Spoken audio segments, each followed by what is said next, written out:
आज की वीडियो में हम बात करेंगे सप्लाई एंड डिमांड की। ये हमारा सेकंड टॉपिक है एसएमसी की सीरीज़ के अंदर। बहुत से लोग इसमें कंफ्यूज होते हैं कि सप्लाई एंड डिमांड में क्या डिफरेंस है और सपोर्ट एंड रेजिस्टेंस में क्या डिफरेंस है। तो आज के टॉपिक को हम कवर करेंगे 5 सब टॉपिक्स के अंदर। पहला है कि सप्लाई एंड डिमांड क्या होती है, इसका ट्रेडिंग में क्या काम है, डिफरेंस क्या है सपोर्ट और रेजिस्टेंस से, इसमें वैलिड और वीक जोन कौन से होते हैं और इसमें हमारे पास ट्रेडिंग की एंट्री स्ट्रेटेजी क्या बन सकती है। तो आज की वीडियो शुरू करते हैं।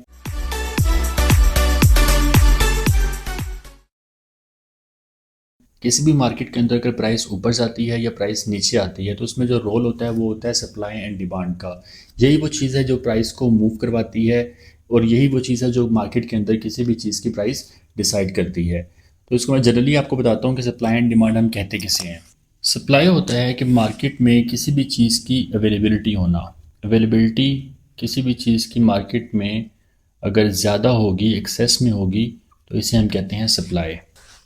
और डिमांड की अगर मैं बात करूं, ये हम कहते हैं किसी भी चीज़ की मार्केट के अंदर रिक्वायरमेंट होना, यानी कि लोग इस चीज़ को ज़्यादा मांग रहे हैं, डिमांड कर रहे हैं, इसे हम कहते हैं डिमांड। सप्लाई क्या है, अवेलेबिलिटी होना किसी भी चीज़ की, और डिमांड क्या है, रिक्वायरमेंट होना। तो जब भी मार्केट के अंदर किसी भी चीज़ की अवेलेबिलिटी ज़्यादा होगी तो उसका रेट क्या होगा, कम हो जाएगा, प्राइस डिक्रीज़ हो जाएगी। और जब भी किसी चीज़ की रिक्वायरमेंट ज़्यादा होगी मार्केट के अंदर, उसकी सप्लाई कम होगी तो उसका रेट क्या होगा, बढ़ जाएगा। अब मैं एग्जांपल आपको ये बताता हूँ सिंपल सी। अगर आपने सब ने कोरोना का टाइम देखा होगा, कोविड का टाइम, अब इसके अंदर आपको पता है कि मास्क जो थे वो बहुत महंगे हो गए थे। इनका रेट जो एक 5 का या 10 का मास्क था वो आपको 100-200 का भी मिल रहा था, यानी कि उसकी जो प्राइस थी वो 100x हो गई थी कोरोना के टाइम के अंदर। क्यों? क्योंकि मास्क की जो सप्लाई थी मार्केट के अंदर वो क्या हो गई थी, डिक्रीज़ हो गई थी। और डिमांड क्या थी मार्केट के अंदर, डिमांड इंक्रीज़ हो गई थी, यानी कि लोगों को ज़्यादा मास्क चाहिए थे, ख़रीदने वाले लोग ज़्यादा हो गए और जो पीछे कंपनीज मास्क बनवा रही थी उनके पास मास्क थोड़े पड़ गए। तो उस वजह से क्या हुआ कि मास्क की प्राइस ऊपर चलेगी। तो याद रखें, जब भी किसी चीज़ की सप्लाई मार्केट के अंदर बहुत ज़्यादा होगी, यानी कि एक चीज़ है बहुत ज़्यादा अवेलेबल मार्केट के अंदर, अभी अगर आप देखें तो मास्क बहुत से अवेलेबल है लेकिन ख़रीदने वाले लोग नहीं है। तो सप्लाई ज़्यादा है मास्क की और डिमांड कम है, तो अभी के वक्त प्राइस क्या है मार्केट में मास्क की, कम है। कोरोना के टाइम पे क्या हुआ था कि डिमांड बहुत ज़्यादा इंक्रीज़ हो गई थी और पीछे से सप्लाई क्या हो गई थी, कम हो गई थी, तो प्राइस क्या हुई, इंक्रीज़ हो गई। तो ये एक बेसिक सा सप्लाई एंड डिमांड का कॉन्सेप्ट है। जब जब सप्लाई बढ़ेगी मार्केट के अंदर प्राइस गिरेगी और जब जब डिमांड बढ़ेगी तो प्राइस ऊपर जाएगी। डिमांड इन डायरेक्टली प्रोपोर्शनल है प्राइस के और जो सप्लाई है ये इन्वर्सली प्रोपोर्शनल है। तो ये एक बेसिक सा कॉन्सेप्ट है। सप्लाई एंड डिमांड मार्केट में चीज़ों की प्राइसेस को इस तरह से ऊपर और नीचे करती है।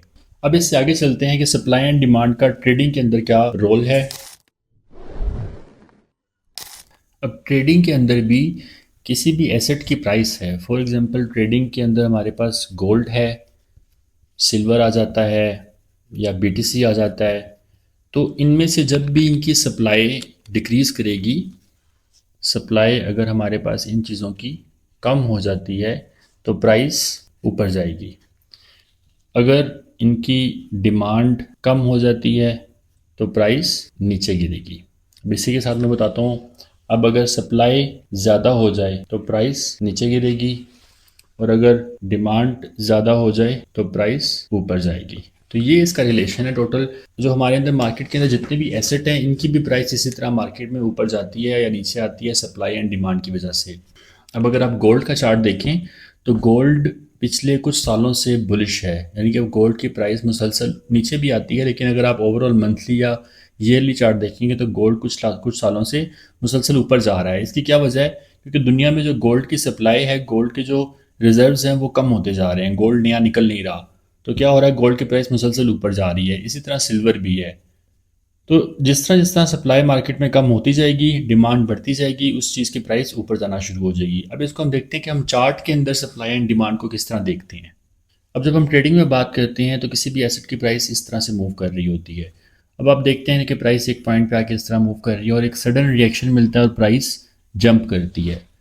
तो ये जो एरिया था इसको हम कहेंगे डिमांड जोन, यानी कि वो एरिया जहाँ से प्राइस एक इम्पल्सिव मूव दे, एक अचानक से प्राइस में काफ़ी इंक्रीज आए, तो ये बन जाता है हमारा डिमांड एरिया। तो ट्रेडिंग चार्ट के ऊपर जो प्राइसेस हैं, प्राइसेस को देख के हम डिमांड और सप्लाई का एरिया देखेंगे। अब यहाँ पे कोई किसी भी एसेट की यहाँ पे कोई ना कोई प्राइस होगी। फॉर एग्जांपल 1.74 यूरो की प्राइस है यहाँ पे। तो ये जो 1.7 का एरिया है ये हमारा क्या होगा, डिमांड जोन, क्योंकि यहाँ से प्राइस ने एक इम्पल्सिव रिएक्शन दिया है। अगर इसी तरह किसी भी एसेट की प्राइस यूँ मूव कर रही है और नीचे गिर जाती है, तो जहाँ से गिरेगी, मैंने क्या बताया था, जहाँ से गिरती है तो इसका मतलब क्या है, यहाँ पे सप्लाई ज़्यादा है, तो इसको हम क्या काउंट करेंगे, सप्लाई एरिया।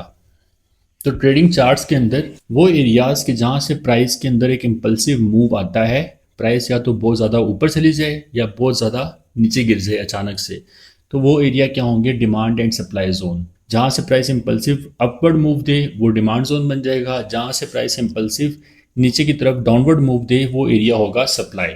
अब आप सोच रहे होंगे कि चार्ट्स के ऊपर काफ़ी सारे ऐसे एरियाज होते हैं कि जहाँ से प्राइस ऊपर या नीचे की तरफ आती है, तो सारे ही क्या डिमांड जोन होंगे, क्या सारे ही सप्लाई जोन होंगे? इसकी मज़ीद क्लैरिटी मैं आपको देता हूँ आगे जाकर। अब हम बात करते हैं कि सपोर्ट और रेजिस्टेंस, और दूसरा है सप्लाई एंड डिमांड। इन दोनों में डिफरेंस क्या है? बहुत से लोग इसको सेम समझ लेते हैं, ये सेम चीज़ नहीं है। सपोर्ट से भी आपने देखा होगा प्राइस बाउंस करती है, और रेजिस्टेंस से प्राइस नीचे गिरती है। बहुत से लोग मार्केट के अंदर सपोर्ट और रेजिस्टेंस को सप्लाई एंड डिमांड समझ लेते हैं। सप्लाई वो किसको समझ लेते हैं, रेजिस्टेंस को। क्यों? क्योंकि आपने देखा होगा मार्केट के अंदर रेजिस्टेंस से भी प्राइस सिर्फ मूव देके नीचे गिरती है। और सपोर्ट समझ लेते हैं वो डिमांड को, क्योंकि सपोर्ट वो एरिया होता है जहाँ से प्राइस ऊपर उठती है। अब इन दोनों में डिफरेंस क्या है ये बहुत से लोगों को नहीं पता होता। अब इसमें मेन डिफरेंस जो है वो मैं आपको बताता हूँ। फॉर एग्जांपल, मार्केट में प्राइस इस तरह से मूव कर रही है। अब ये हमारे पास एरिया क्या होगा, ये एरिया होगा रेजिस्टेंस, और ये एरिया क्या बन जाएगा, सपोर्ट। ये रेजिस्टेंस है और ये सपोर्ट है। ये आपको मैंने पहले भी सपोर्ट एंड रेजिस्टेंस पे एक वीडियो लगाई थी, वो आपको डिस्क्रिप्शन में मिल भी जाएगी, डिटेल में वीडियो है वो। अब ये हमें नॉर्मली पता है कि इसको हम रेजिस्टेंस कहते हैं और इस एरिया को हम क्या कहते हैं, सपोर्ट। अब इसमें ही सप्लाई एंड डिमांड छुपी हुई है। अब जब मार्केट फर्स्ट टाइम, अब अगर मैं इससे पीछे मूव करूं, यहाँ तक मेरे पास चार्ट है, जब मार्केट फर्स्ट टाइम यहाँ से ड्रॉप की तो इसको हम कहेंगे सप्लाई। और जब मार्केट फर्स्ट टाइम इस एरिया से अपवर्ड मूव दिया मार्केट ने, इसको हम कहेंगे डिमांड। सप्लाई और डिमांड वो एरिया है मार्केट के अंदर जो बिल्कुल फ्रेश एरिया है, जहाँ से मार्केट फर्स्ट टाइम मूव देती है, ऊपर का मूव दे या नीचे का मूव दे, जहाँ से मार्केट फर्स्ट टाइम मूव देगी तो वो एरिया होगा डिमांड और सप्लाई। उसके बाद जब मार्केट यहाँ से उठी और उसके बाद दोबारा रिजेक्ट हुई, फिर उठी, तो जब ये 3 दफ़ा टकरा जाएगी इस सप्लाई के एरिया को, तो ये बन जाएगी रेजिस्टेंस। इसी तरह मार्केट जब 3 या 3 से ज़्यादा बार डिमांड के एरिया को टकराएगी तो वो क्या बन जाएगी, सपोर्ट। तो ये सप्लाई और डिमांड के एरियाज़ हैं जो बाद में जाके क्या बनते हैं, सपोर्ट और रेजिस्टेंस। अब इसके अंदर हम आगे चलेंगे तो ये एरिया अब सप्लाई जोन नहीं है, ये एरिया भी सप्लाई जोन नहीं है, ये क्या बन चुकी है अब, रेजिस्टेंस। ये एरिया डिमांड जोन नहीं है, ये एरिया भी डिमांड जोन नहीं है, ये अब क्या बन चुकी है, सपोर्ट। अब फॉर एग्जांपल मार्केट कुछ इस तरह से मूव कर रही है, मार्केट में ये कैंडल्स बनती हैं। अब यहाँ आने के बाद मार्केट कुछ देर स्टे करती है। अब यहाँ से आप क्या देखते हैं कि मार्केट एक सडन मूव देती है और ऊपर उठ जाती है। तो ये जो एरिया है, ये एरिया हमारा क्या बन जाएगा, डिमांड जोन। जिस एरिया से मार्केट के अंदर सडन मूव आए, यानी कि इससे पुराना कोई इसके अंदर चार्ट के अंदर ये एरिया मार्क ना किया हो हमने, फ्रेश एरिया हो, वहाँ से एक सडन मूव आया तो वो क्या बन गया, डिमांड जोन। इसी को मैं अगर ऑपोजिट कर लूँगा, इसी तरह का मूव अगर हमें ऊपर से नज़र आ रहा है और कैंडल्स नीचे गिरना शुरू कर देती हैं, लेकिन शर्त यह है कि बड़ा मूव आए, इम्पल्सिव मूव आए, बड़ी बड़ी कैंडल्स का मूव आए, इसके बाद हमें कोई रिट्रेसमेंट छोटी छोटी देखने को ना मिले, कैंडल्स 3 4 5 बड़ी कैंडल्स बने, तो ये एरिया क्या बन जाएगा, हमारा डिमांड जोन। क्योंकि ये वो प्राइस रेंज है, इसको हम एक जोन के फॉर्म में ड्रॉ करते हैं। फॉर एग्जांपल 10 से 20 का ये रेंज है।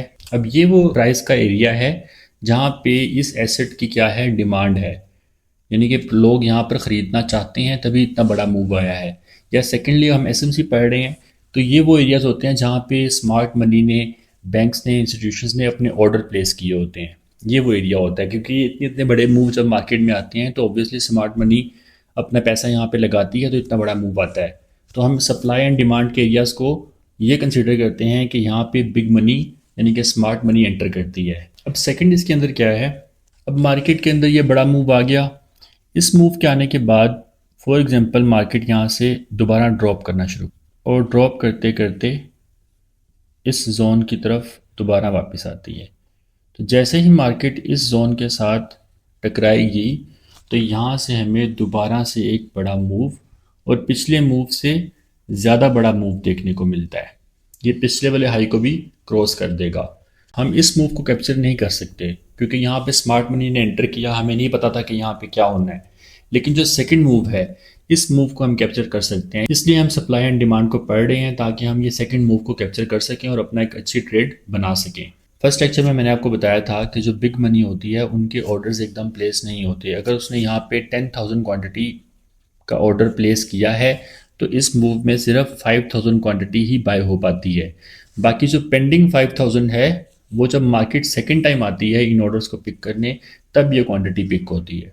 तो हम इस वाले एरिया में तो एंटर नहीं कर पाए, लेकिन हमें सेकंड वाले एरिया में एंटर कर सकते हैं। इसलिए हम सब सप्लाई एंड डिमांड को स्टडी कर रहे हैं। अब इसके बाद क्या है, जब मार्केट थर्ड टाइम यहाँ पे आएगी तो मैंने क्या बताया था कि जब market third fourth fifth time इस एरिया में आएगी तो ये डिमांड जोन नहीं रह जाएगा। उसकी क्या वजह है कि जो स्मार्ट मनी यहाँ पे ऑर्डर प्लेस करती है वो हाफ ऑर्डर पिक हो जाते हैं, 30% पिक हो जाते हैं फर्स्ट टाइम में। सेकंड टाइम में उसके रिमेनिंग ऑर्डर्स पिक हो जाते हैं। थर्ड टाइम में वो ऑर्डर नहीं रह जाते। थर्ड टाइम में रिटेल ट्रेडर्स रह जाते हैं। सप्लाई एंड डिमांड सिर्फ फर्स्ट रिएक्शन के बाद सेकंड रिएक्शन, इन दो में काम करेगी। उसके बाद ये सपोर्ट और रेजिस्टेंस बन गई है, जब तक वो ब्रेक नहीं होती हम उसके अंदर ट्रेड नहीं लेंगे। अब चलते हैं हम इससे आगे कि सप्लाई एंड डिमांड में वैलिड जोन कौन सा होता है और वीक जोन कौन सा होता है। मार्केट में हर एरिया जो है वो सप्लाई एंड डिमांड नहीं है। अब किसी ना किसी एरिया से मार्केट ऊपर भी जा रही है, नीचे भी आ रही है, तो हमारे एरिया को सप्लाई एंड डिमांड नहीं मान लेंगे। इसके अंदर आपने तीन जो हैं चेक पॉइंट्स देखने हैं कि इन तीन में से एटलीस्ट आपके दो कंप्लीट हों तो हम उस एरिया को सप्लाई या डिमांड मानेंगे। सबसे पहला क्या है कि स्ट्रॉन्ग इम्पल्सिव मूव। जब भी हमने ये देखना है कि जिस एरिया को हम मार्क कर रहे हैं सप्लाई या डिमांड के तौर पे, वहाँ से मार्केट को एक इम्पल्सिव मूव मिला है या नहीं मिला। इम्पल्सिव मूव होता है कि बिग कैंडल्स बने जिनकी विक्स छोटी हों, बॉडी बड़ी हो कैंडल्स की। उन कैंडल्स को हम कहते हैं मोमेंटम कैंडल्स, और उस मूव को हम कहेंगे इम्पल्सिव मूव। एटलीस्ट आपने देखना है कि तीन बड़ी कैंडल्स बने, ठीक है, स्ट्रॉन्ग इम्पल्सिव मूव हो। सेकंड आपने देखना है कि कोई बेस हो जिसके अंदर small candles with big wicks, यानी कि फॉर एग्जांपल यहाँ से मार्केट उठी है तो आपने देखना है कि इससे मार्केट ने यहाँ से उठने से पहले यहाँ पे छोटी कैंडल्स कुछ ना कुछ बनाई हो, यानी कि मार्केट ने एक रेंज की हो कुछ यूं करके, ठीक है। ज़्यादा कैंडल्स नहीं, 3-4 कैंडल्स या 5 कैंडल्स आपको मिल जाए तो छोटी छोटी कैंडल्स हो और बड़ी बड़ी विक्स हो। ये विक्स शो करती हैं कि यहाँ से बायर्स इंटरेस्टेड हैं, ठीक है। ये सप्लाई या डिमांड का मूव आने से पहले ये वाली आपके पास एक शर्त होनी चाहिए। तीसरा है कि फ्रेश जोन हो। अब फ्रेश जोन का मतलब क्या है, अब फॉर एग्जांपल मार्केट मैंने बताया आपको यूं मूव कर रही है, अब मैं इसको सप्लाई नहीं मान सकता ना इसको, ना ये दो एरियाज डिमांड के एरियाज हैं। मैंने आपको बताया कि मार्केट अगर इस तरह से मूव कर रही है, अब यहाँ पे पीछे पीछे कोई एरिया नहीं है, ठीक है, मार्केट अचानक से गिर जाती है, जो फ्रेश एरिया होगा इससे हम कहते हैं फ्रेश जोन, ठीक है। कोई पुरानी रेजिस्टेंस या पुरानी सपोर्ट का एरिया ना हो, वो फ्रेश जोन हो मार्केट के अंदर, वो सप्लाई एंड डिमांड का जोन होगा। तो ये तीन आपकी जो कंडीशन है इसमें से एटलीस्ट दो कंडीशंस पूरी हों तो अब तब हम उस एरिया को सप्लाई या डिमांड जोन मानेंगे। अब हम लास्ट टॉपिक की तरफ मूव करते हैं कि हमने इसके ऊपर ट्रेड एंट्री कैसे लेनी है। सप्लाई एंड डिमांड को यूज़ करते हुए हमने ट्रेड कैसे करना है। अब एक तरफ मैं बताता हूँ आपको कि आपने बाय की ट्रेड कैसे लेनी है और इस तरफ मैं बताऊँगा आपको आपने सेल की ट्रेड कैसे लेनी है। अब फॉर एग्जांपल कि मार्केट इस तरीके से मूव कर रही थी, यहाँ आने के बाद मार्केट यहाँ से हमें कंपल्सिव मूव देती है, तो ये एरिया जो है हमारा, ये एरिया कौन सा एरिया हो जाएगा, डिमांड जोन। अब ये बिल्कुल फ्रेश एरिया है, मार्केट ने फर्स्ट टाइम यहाँ से इम्पल्सिव मूव दिया है, इम्पल्सिव मूव है, फ्रेश जोन है, दो कंडीशंस कंप्लीट हो गई, पीछे छोटी छोटी कैंडल्स भी हैं, ये तीन कंडीशंस आपने देखनी है कि एटलीस्ट आपकी दो पूरी हो, तो ये एरिया क्या बन गया हमारा, डिमांड जोन। इसके बाद मार्केट जब सेकंड टाइम आएगी यहाँ पे, याद रखना है कि सेकंड टाइम जैसे ही मार्केट यहाँ पे आती है, यहाँ पे हमें ट्रेड एंटर करनी है। मार्केट इस डिमांड जोन को टैप करती है और यहाँ पे आपको फॉर एग्जांपल कोई भी नियरेस्ट रेजिस्टेंस है, यहाँ पे आपकी नियरेस्ट रेजिस्टेंस है, मार्केट इसको क्रॉस करती है, या फिर आप छोटे टाइम फ्रेम पे चले जाएं, 5 मिनट के 15 मिनट के टाइम फ्रेम पे जाएं। जैसे ही मार्केट के अंदर हमें कोई भी इंडिकेशन मिलती है जिसमें आप कैंडलस्टिक की कंफर्मेशन ऐड कर सकते हैं, वॉल्यूम की ऐड कर सकते हैं, या फिर आप नियरेस्ट रेजिस्टेंस को मार्क कर सकते हैं, तो यहाँ से हमारी बाय की ट्रेड एंटर होगी। फर्स्ट टारगेट आपका रहेगा जहाँ से मार्केट ड्रॉप की थी, ये आपका रहेगा फर्स्ट टारगेट। स्टॉप लॉस आपका इस डिमांड जोन के नीचे रहेगा आपका स्टॉप लॉस। तो इस तरीके से आपने सप्लाई एंड डिमांड को यूज़ करते हुए ट्रेड लेनी है। अब इसी तरह मैं आपको सेल की ट्रेड का बताता हूँ। अब फॉर एग्जांपल मार्केट कुछ इस तरीके से मूव कर रही है और मार्केट में हमें ऐसे ड्रॉप देखने को मिलता है। अब ये एरिया क्या बन जाएगा हमारा सप्लाई जोन। अब जब मार्केट दोबारा इस एरिया की तरफ आती है, इस एरिया को टैप करती है, तो यहाँ से हमारी सेल की ट्रेड एंटर होगी। स्टॉप लॉस आपका रहेगा इस सप्लाई जोन के ऊपर। फर्स्ट टारगेट आपका ये वाले सपोर्ट आपका क्या बन जाएगा फर्स्ट टारगेट। उसके बाद हम इसका सेकंड टारगेट भी ले सकते हैं जितना आप ट्रेड में प्रॉफिट कमा सकें। तो ये तरीका है सप्लाई एंड डिमांड को ट्रेड करने का और इसका काफ़ी अच्छा रिजल्ट है। अगर आप इसको बैक टेस्ट करेंगे तो आपको इसमें अच्छा रिजल्ट देखने को मिलेगा। Supply and demand first step के ऊपर बहुत अच्छी काम करती है। इसके बाद जब सप्लाई डिमांड में मार्केट आए तो आपने फिर ट्रेड नहीं करना, क्योंकि उसमें आपको काफ़ी बैड रिजल्ट मिलेंगे। फिर मार्केट जो है वो इस एरिया को सपोर्ट या रेजिस्टेंस में कन्वर्ट कर देती है। उस पर आपने बिल्कुल भी ट्रेड नहीं करना। आपने सिर्फ फर्स्ट मूव आया, उसके बाद जब उसने फर्स्ट दफ़ा उसको रीटेस्ट करना है, आपको यहाँ से ट्रेड एंटर करनी है।